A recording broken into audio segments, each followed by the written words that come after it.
Policy बाजार पर 1 करोड़ रुपए का टर्म लाइफ इंश्योरेंस केवल 450 रुपए महीने से शुरू। वाह! A drunk man urinates on an Air India co-passenger on a flight from New York to Delhi. He's been banned from flying for 30 days, says Air India after outrage. The DGCA, the aviation watchdog, has now sought a report. More details on the horrific death of 20-year-old Anjali in Delhi. Her autopsy reveals the brutality of the hit and run, 40 external injuries, her brain matter missing. CCTV footage also shows a police van on the route that the car took that night. Meanwhile, her mother raises questions on her so-called friend Nidhi's claims that she was drunk. A shocking story from Chennai where a 22-year-old has died because of a pothole. The techie tried to swerve to avoid the pothole and then was run over by a truck. There are protests mounting in Haldwani, Uttarakhand, as 4,000 families face eviction by this weekend. The Supreme Court will now hear appeals against the demolitions that were ordered by the High Court based on alleged encroachments. Rishabh Pant is airlifted from a Dehradun hospital to Mumbai. He'll now be evaluated by doctors of the BCCI, the cricket board. Well, our top story tonight is a story that has outraged many across the country. A drunk man, urinated on a woman co-passenger in the business class of an Air India flight in November last year and then left that flight without facing any action from the crew. He's now been banned from 30 days by the airline. The story, which was first reported by the Times of India today, caused a huge backlash, and Air India today issued a statement saying that it's also filed a police complaint and recommended that the unruly flyer be placed on a no-fly list. The aviation watchdog, the Directorate General of Civil Aviation, has also sought a report from the airline, and the incident, of course, only coming to light after the woman wrote to the chairman of the Air India group. My colleague Vishnu Shom now joins us for more on this. Vishnu, this sounds like an absolutely awful nightmare. What more do we know? It's absolutely horrific. It happened in 2018, same flight, same sector, by the way. Again, a passenger urinated on their co-passenger or an Air India flight. But let's talk about what happened on this time. Well, Air India has now placed a business class passenger on this flight from New York to Delhi on a 30-day no-fly list after he urinated on a co-passenger in business class on the flight. The DGCA is looking into the incident, which came to light after, as we mentioned, a letter was written to the Tata chairperson, N. Chandrasekaran. That ban could get now much longer because the government is looking at it. 30 days is the limit which the airline can restrict a passenger. So, on the 26th of November, a passenger unzipped and urinated on a co-passenger who was a senior citizen. She complained to the crew, who made her sit elsewhere, but no action was taken against the passenger, who was apparently drunk. When the flight arrived in Delhi, there were no arrests. That senior citizen wrote to the chairperson of the Tata Group the following day. An FIR has now been filed against the offending passenger. The airline has put him on a 30-day no-fly list, and they forwarded his case to the Directorate General of Civil Aviation. The DGCA itself has also sought a report from Air India after this report. Significantly, in a statement, Air India has admitted that there were internal lapses in how this situation was handled. They say, "We've also constituted an internal lapses committee to probe the part of Air India's crew and address the deficiencies that delayed quick redressal of the situation. We're also in regular contact with the aggrieved passenger." Now, Air India is trying to sort out that situation, but what we can tell you is this is in fact the latest incident in which the conduct of Indian passengers has come into sharp focus. Remember, on the 26th of December, a group of passengers beat up a co-passenger on a Bangkok to Kolkata flight on Thai Smile after he refused to make his seat upright before takeoff. On the 16th of December, video emerged of a heated altercation between a stewardess and a passenger on an Indigo flight, where she's heard telling the passenger, "I'm not your servant." Just Google and you'll find many more such examples. Well, the ugly Indian passenger, Vishnu, thanks very much for joining us with those details. Meanwhile, new developments in the Delhi hit-and-run case in which 20-year-old Anjali Singh was hit by a car and dragged under it for more than 12 kilometers on New Year's Day. The autopsy report has revealed the full brutality of her injuries. 40 external injuries, her brain matter missing. The CCTV footage also showing a police control van on that same route which the car took that night. The victim's family has also raised serious questions about her so-called friend Nidhi, who's now come forward as an eyewitness, or actually was tracked down by the police as an eyewitness. She was with Anjali that night when the scooter was hit by this car that dragged Anjali eventually. She has claimed that Anjali was drunk. Anjali's mother has refuted that version. लड़की नशे में थी बहुत ज्यादा, लड़की गाड़ी के नीचे आ गई। लड़की बहुत ज्यादा नशे में थी, लड़की गाड़ी के नीचे आ गई। ठीक है, लड़की की गलती है जो लड़की इतने नशे में ड्राइविंग कर रही है। मैंने उसको मना करा कि मत कर मत चला, मैं होश में हूँ, मेरे को चलाने दो। उसने मेरे पे विश्वास नहीं करा, उसने अपने आप पे विश्वास करा कि नहीं बहन तू घेर देगी मुझे, मैं चलाऊंगी। मैंने कहा ठीक है। मैम अल्कोहल पाया जाता तो इसमें लिखा होता कि केमिकल वहाँ पर जो है अल्कोहल मिला है। अगर उसमें स्टमक में वो ये कह रहे हैं सिर्फ फूड पार्टिकल मिला है, मतलब कि अल्कोहल कहीं से कहीं तक नहीं था। Well, my colleague Vedant's been covering that story and joins us for more on that. So, Vedant, one is, of course, this whole contradiction between what the so-called friend of Anjali and what her family are saying. What more do we know about this woman, Nidhi? Nidhi, remember, this friend of the victim, Nidhi, she was tracked down by the police and the police have recorded her statement. Now, in her statement, she said several important things. One, of course, she said yesterday to the police that it was the fault of the driver of the car, which is the accused, and it was because of them that the accident actually happened. Contrary to what the accused told the police, the accused, of course, said that it was because of the negligence of the victim that the accident actually happened. As far as this girl is concerned, remember, we spoke to a lot of people living in that particular area. In fact, we reported from her residence today, and we spoke to neighbors, etc. as well. And they, of course, said that they were not aware of this girl before the incident actually came to light. So neighbors, of course, saying that she came to this locality, Sultanpuri, which has been in the news for all the wrong reasons. She came to this area only 2 to 3 months back, in fact. And now, of course, the victim's family is saying that we do not believe this girl. Remember, we spoke to the victim's family also in detail. We spoke to her grandmother as well. And they said that we do not know of this girl. We did not even know that she was Anjali's friend. So of course now the family is saying that her claims are to be taken with a pinch of salt, particularly because she ran away from the spot. She did not inform the police. She did not even inform the victim's family after they met with that absolutely horrific accident. Now, as far as Anjali being drunk or the victim being drunk is concerned, remember the post-mortem report which we accessed today. The post-mortem report does not in fact confirm the presence of alcohol. So that is significant to be pointed out.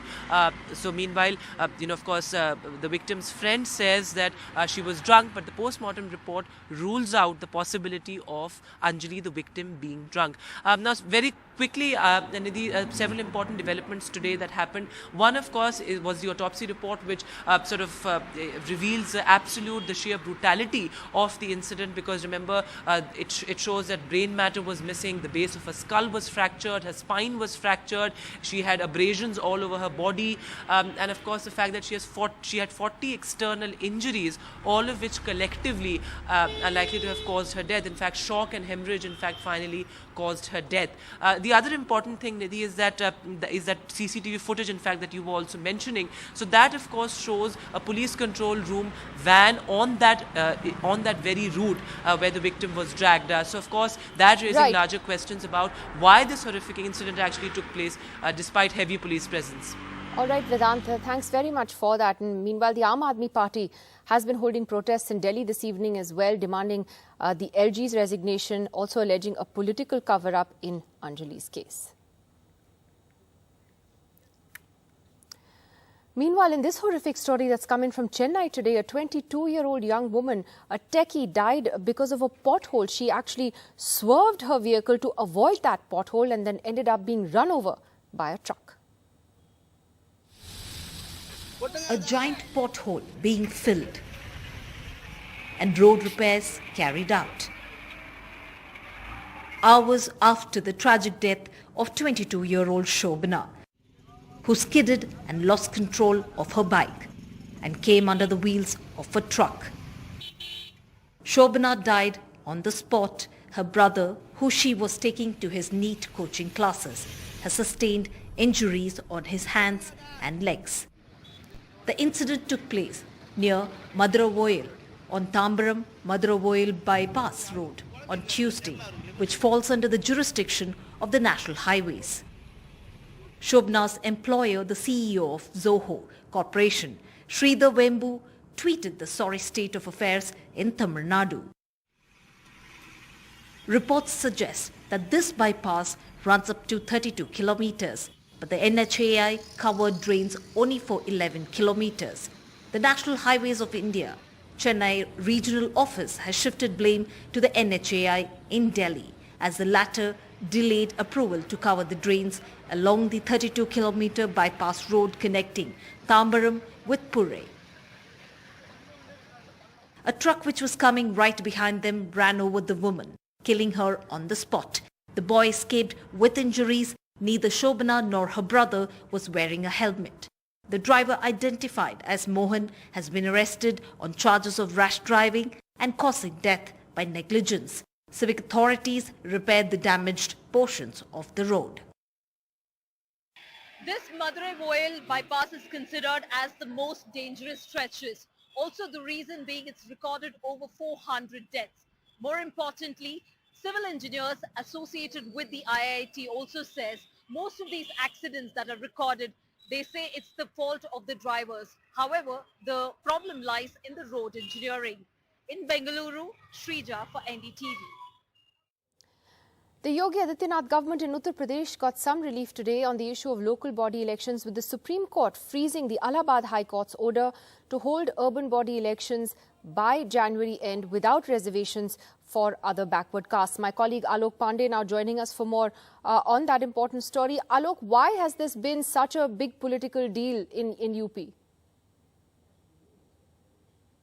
Well, Nidhi, good evening. It's simply because of the sheer number of people from OBC groupings in Uttar Pradesh. It's almost half of the state's population. So, because this happened, because the Allahabad High Court made this order or gave this order, the opposition had been taking a host of jibes at the Yogi Adityanath government, saying that they were anti-OBC.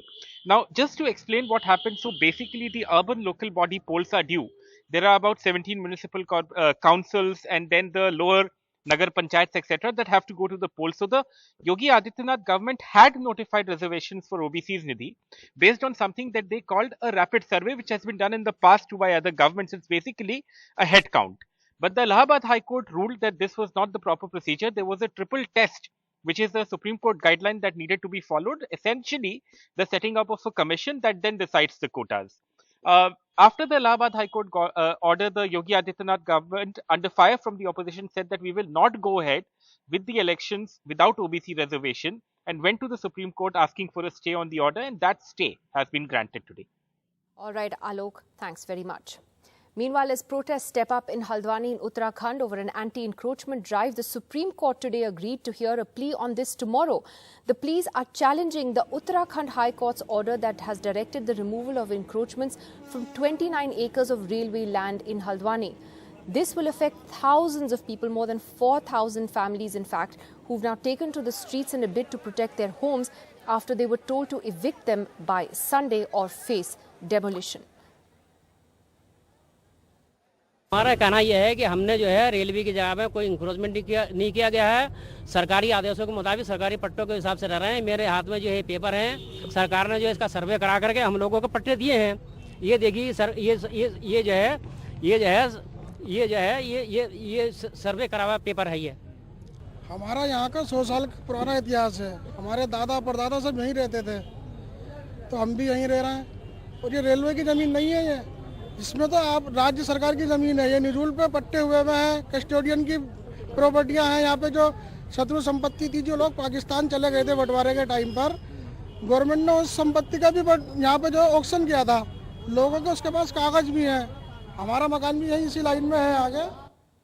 Well, my colleague Ankit Tyagi now joins us for more on that story. Ankit, this has been building up now for some days. What exactly is the background to this? You know, it's not a new story, and it dates back many decades. In fact, first time when the railway had approached it. That was in 1958 when the railway said that this property belonged to them. Then, of course, at that point of time, it was 29 acres that the railway wanted back, and there was encroachment claimed on 29 acres. Since then, in 2007, the railway asked the High Court to pass an order so that they could take back this 29 acres. The High Court passed an order for 29 acres of land. And at that point of time, when the demolition drive or anti-encroachment drive was to start, there were fierce protests and clashes between the police and the locals. But in 2013, for a railway bridge, when a pillar, in fact, was demolished and there were allegations of illegal mining near the river where this entire colony is situated, one person, he went to the High Court again saying that all this is illegal encroachment. At that point of time, the High Court, in fact, asked the railways to present their views and also the state government. Railway, very surprisingly, from 29 acres, then claimed that 78 acres of land has been encroached by these people, those who have been sitting there. And then, of course, the High Court passed the order that all of this should be removed. The railway wants immediate possession of this land. They're only till January 9th, the time has been given for 4,500 families, which roughly translates to about 45 to 50,000 people, those who have been living here for more than 4 to 5 decades. Now, the problem is that for many decades, there have been schools, government schools, police station, health centers, and of course, water tanks, which have been constructed by the government. So if the government was taking revenue, they were giving registrations of this land, then how is it that all this suddenly has become, at this moment, illegal? Now, people are saying that they have papers. The government has not presented any plan for rehabilitation as far as these people are concerned, and that's where the contradiction lies. While the land could be illegal, the fact is that on a humane level, the government has not presented any plan to rehabilitate these people, and no action has been taken against officers in successive governments, those who allowed this kind of settlement to continue. Well, let's see what happens in the Supreme Court tomorrow. Ankit Tyagi, thanks very much for that. A quick look at the markets now that declined more than 1% today. The Sensex was down 636 points at the end of the day, ending at 60,657. The Nifty fell 189 points, with all sectors in the red. Metals and realty shares declining the most. The spotlight was on the minutes of the US Fed's latest meeting. Investors are awaiting the decision on interest rates and inflation later tonight. The rupee, however, strengthened against the dollar. Meanwhile, cricketer Rishabh Pant has been shifted to Mumbai today for further treatment. He was airlifted from a hospital in Dehradun. He was injured in a horrific car crash last week. Well, if you live in North India, you'll know how cold it is. Delhi's minimum temperature this morning went down to 4.4 degrees Celsius, which is the season's lowest, and actually makes the capital colder than Dharamsala, Nainital and Dehradun. On top of that, there is a dense layer of fog that lowered visibility to 200 meters, and that affected trains as well as travel by road. My colleague Nayantara now joining us for more on what the forecast will look like. So, Nayantara, what is the Met Department saying? How long is it going to be this cold? Well, Nidhi, all I can say is that it's absolutely freezing out here. It's about 12 degrees Celsius right now. But early this morning, Delhi recorded a low of 4.4 degrees Celsius, which is the season's absolute coldest. It was colder than the hill stations, like you mentioned, like Dharamsala, Nainital and Dehradun. And IMD also says that it's about 3 degrees colder than what it's expected to be around this time of the year, and significantly lower than what it was yesterday, because yesterday recorded minimum temperature of about 8 degrees Celsius. There's thick fog engulfing the city. At 5:30 a.m. this morning, Palam station recorded a visibility of as low as 200 meters. That in turn affected visibility for rail and road traffic, with about 19 trains being cancelled and many more being delayed. However, Delhi isn't the only state that's shivering. Northwest India, including Madhya Pradesh, has been recording a minimum temperature of 2 to 6 degrees Celsius. Punjab, Haryana, Western Rajasthan and parts of UP have been really feeling the cold too, because Gurdaspur in Punjab today was the coldest in the state, with a minimum temperature of 2.5 degrees Celsius, and Narnaul in Haryana shiver too, with a minimum of 3.8 degrees Celsius. The IMD says that this cold wave and these cold conditions are likely to continue till about January 8th. And I know, Nidhi, that a lot of us really enjoy a bitingly cold Delhi winter, but this is really bad news for the homeless because shelters across Delhi are completely inundated, overflowing with people, and having to turn away people who are in desperate need of warmth and shelter. But the good news is that after the 8th, temperatures will rise and the cold wave will abate. Back to you. All right, Nayantara, thanks very much for that. And finally tonight, as the country welcomed 2023, you had, of course, food delivery platforms like Zomato and Swiggy that saw a huge surge in orders on New Year's Eve. And this is the lovely story of a group of friends who decided to ask their delivery agent to include them in their New Year's celebrations since he was out and about delivering food to everyone else. Quite a sweet gesture. We leave you with that. See you tomorrow. Happy New Year. Cut ಮಾಡಿ ಪರವಾಗಿಲ್ಲ cut ಮಾಡಿ ಯಾವ ಪರವಾಗಿಲ್ಲ ನಾವು ನೀವೇ cut ಮಾಡಿ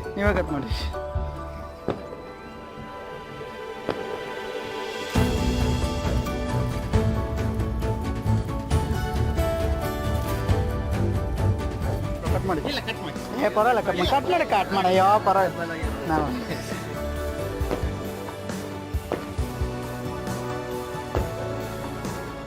Happy New Year.